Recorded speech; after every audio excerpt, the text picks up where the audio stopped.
سلام بچه‌ها، احوالتون چطوره؟ امیدوارم هر کجا که هستید خوب و شاد و سلامت باشید. امروز توی این برنامه اومدیم به مجموعه تاریخی سعدآباد و قراره که بریم موزه برادران امیدوار، داستان دو برادر که چیزی هولوحوش 70 سال پیش سفر ماجراجویانه خودشون رو با 2 موتورسیکلت به دور دنیا شروع کردن. از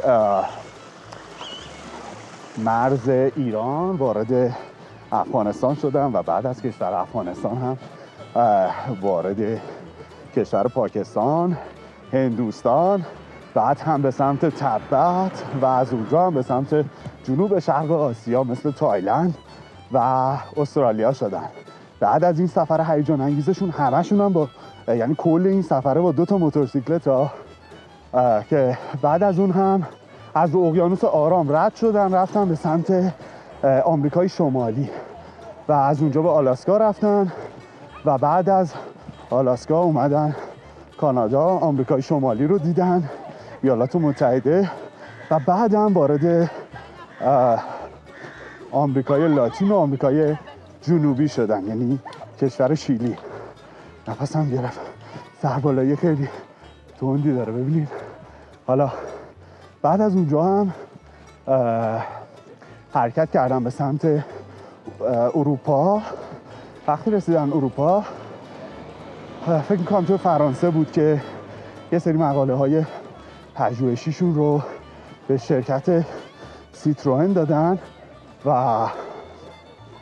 اونا هم یه دونه ژیان رو بهشون هدیه دادن، یه ژیان خاص رو که حالا با هم میبینیمش، خیلی خوشگله. بعد از همه اینها خب سفر 7 سالشون، یعنی از سال 1333 تا 1340 وارد ایران میشن. آی نفسم گرفت. و یه 3-4 ماهی توی ایران میمونن و بعد از اونجا این بار با اون ژیانی که شرکت سیتروئن بهشون هدیه داده بود دور دوم سفر خودشون رو با اون ماشینه شروع میکنن و از مرزهای جنوبی از کشور کویت میرن و وارد خاک عربستان میشن در صحرای رب الخالی. ولی تو برنامه‌های بعد مفصل راجع به صحبت میکنیم. و بعد از اونجا هم توی صحرای رب الخالی توی اون دمای وحشتناک داغ منطقه گم میشن تا اینکه یه کاروان شتر میاد و نجاتشون میده. جدای اونا چی میخواستم بگم؟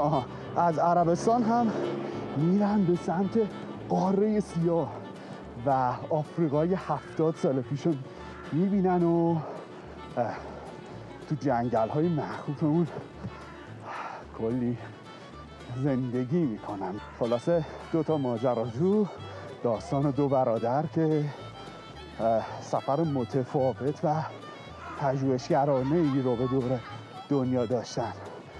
توی اون قسمتی که گفتم با اون 2 موتورا رفتن، فکر کنین 70 سال پیش رفتن قطب شمال و چندین ماه با اسکیموها توی دمای مثلا 50-60 درجه زیر صفر باشون زندگی کردن. و از این سمت هم توی جنگل های بهتر بگم مخوف آمازون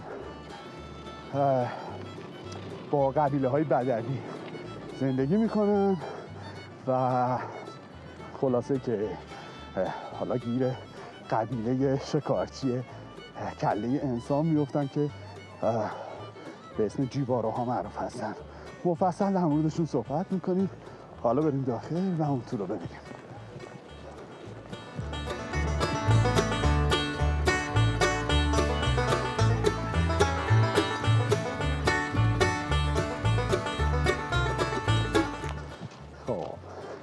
بچه این همون 2 موتور سیکلتیه که باهاش سفرشون انجام دادن. 2 بوده البته، حالا یکیش اینجاست. دروش هم یه شعار معروفی که داشتن نوشته همه متفاوت، همه خویشاوند. فکر کنید این موتور از شمال کانادا، آلاسکا و چه جاهایی رو که نرفته جنگل‌های آمازون و این ماشین همون ماشینی که توی صحرای رب‌الخالی عربستان گیر کرده بود و حالا داستان مفصلش رو با هم دیگه خواهیم خوندیم. داخلش رو ببینیم تو جذابه. این هم کشورهایی که رفتن. خب حالا این هم سفر اولشون رو توش نوشته، هم سفر دوم. سفر اوله سال 1333 تا 1340 طول کشید، یعنی 7 سال. و سفر دوم هم تقریبا 3 سال طول کشید. سفر اول همونطور که گفتم با اون موتورها و سفر دوم با این سیتروئن جذاب. واقعا هنوز جذابه.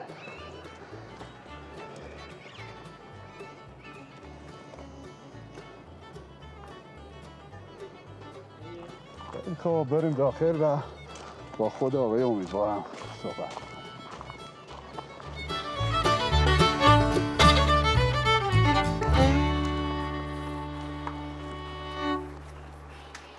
بازی بستن. بله.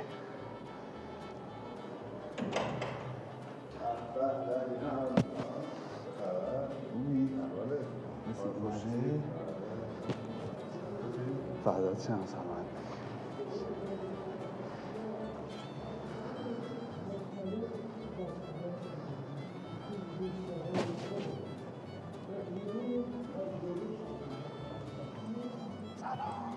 یکی میگه که کشورها کدوم کشوری قشنگ‌تر بود برای شما؟ اگه تو این کارا نبودم مثلا پاریس خیلی قشنگه، نیویورک فلانه. برای ما همه انسان‌های بدوی، خب ما چندین 6 ماه در حدود 5-6 ماه در آمازون بودیم، زندگی میکردیم با قبایل مختلف. بله، علاقه و عشق ما همون بود. واقعا اگه اینجوری نباشه هیچ کسی نمیتونه موفق باشه. واقعا من خودم تعریفی ندارم بکنم. واقعا خیلی علاقمند بودیم، عجیب علاقمند بودیم. اینه باید آدم عاشق اون کار باشه که یعنی عشق و علاقه ما فقط همین چیزا بود. اگه توی جنگل بودیم با اونا بودیم، کسی دیگه نبود، فقط با افراد بومی که لخت و پتی بودن. برایشون طبیعی بود، طبیعی همون جوری که ما علاقه داریم بپوشیم اونا دوست نداشتن اصلا. ولی ما با خودمون پارچه الوان قشنگ برده بودیم. زنهاشون خب لخت بودن، مرداشون برای ما طبیعی شده بود.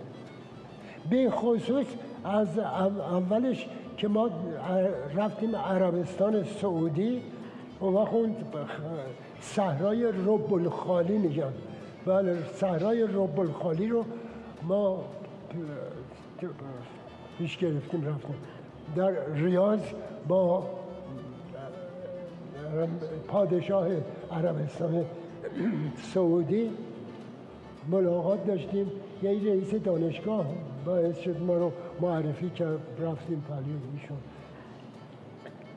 برنامه ما رو پرسید، گفت ما این اتومبیل سیتروئن، اون موقع سیتروئن 7 سال ما با موتورسیکلت بودیم. 3 سالش که قبل از این که برگردیم یه سفر به ایران رفتیم سر راه سیتروئن زندگیمون رو نشون دادیم. آره خلاصه اینا یه سیتروئن تقریبا مجانی افتاد. آره با اونم 3 سال سفر کردیم. آقای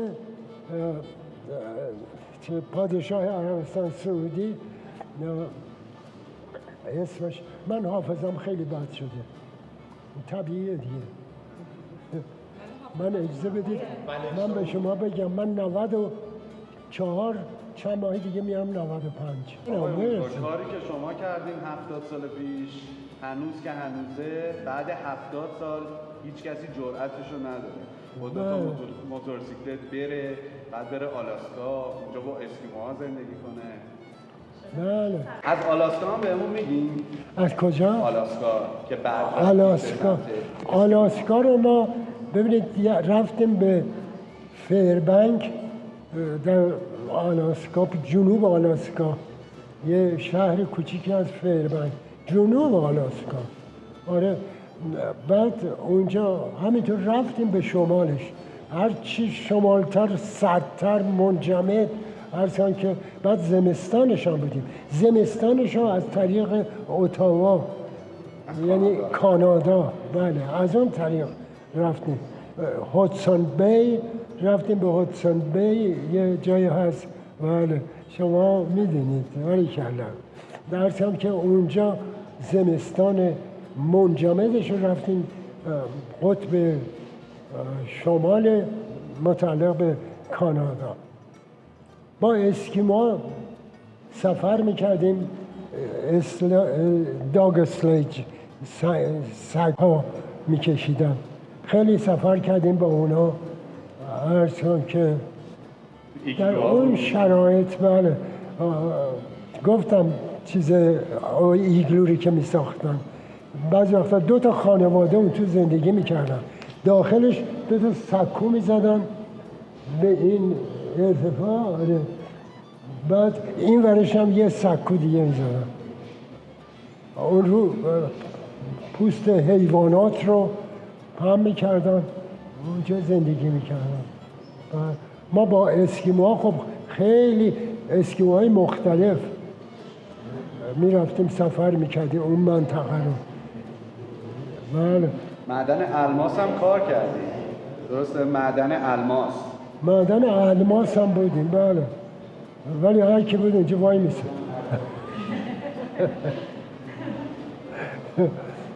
ما خودمون یه قدری گیر آوردیم. چند تایی. علاقه نشون نمیدادیم حقیقتش. بعد اونا رو جاهای فروختیم. اون سالا 70-80 سال پیش بله اصلا کسی اطلاعاتی راجع به این مسائل نداشت. بله میرفتیم اونجاها بحث میکردیم، صحبت میکردیم با بومی ها و فلان اینا. بومی ها جاهایی که ما میرفتیم بیشتر بومی ها اصلا انسان سفیدپوستی رو ندیده بودن. بله ولی امروزه خیلی هاشون موبایل دارن. والا جدی خیلی از همه مزایای زندگی امروزی برخوردار شدن. ولی متاسفانه چیزای بدم دورش دیدم. بله به هر حال ما زندگیمون رو اینجوری گذشت.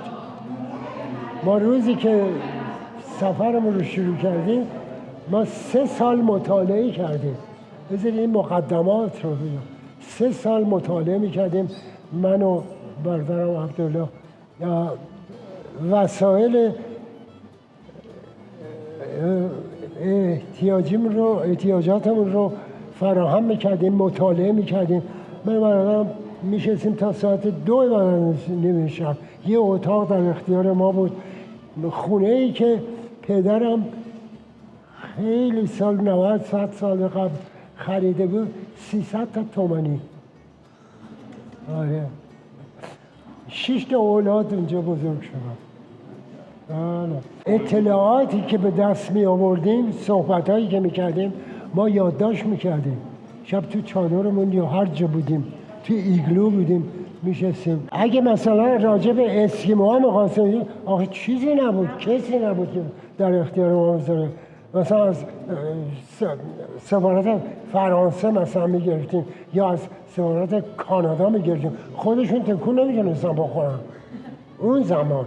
نه اینکه من بخوام تعریف بکنم که ما چه رشادتی به خرج می‌دیم، چقدر خود گذاشتیم، ولی خب اینجوری بود دیگه، طبیعی بود. بله ما 2 برادر بودیم، 2 برادر با قلبی به سختی پولاد، با روحی پرشور و امیدوار و با اراده های استوار و تسلسل ناپذیر. در آن هنگام که نخستین گام را به سوی سرزمین‌های دور و ناشناخته برمی داشتیم، به خوبی می دانستیم در آن راه همه چیز هست.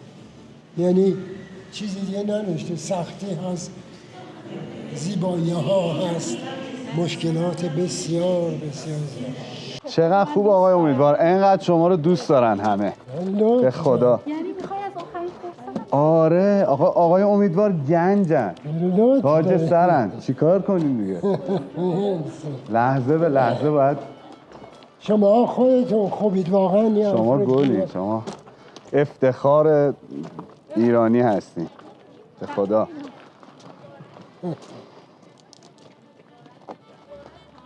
امیدواریم که شما همگی موفق باشید به اهدافتون. سلامت باشین. شما الگوی خیلی هستین آقای امیدوار. انرژی ذخیره شده رو نگه داریم تا 4 امسال. آره.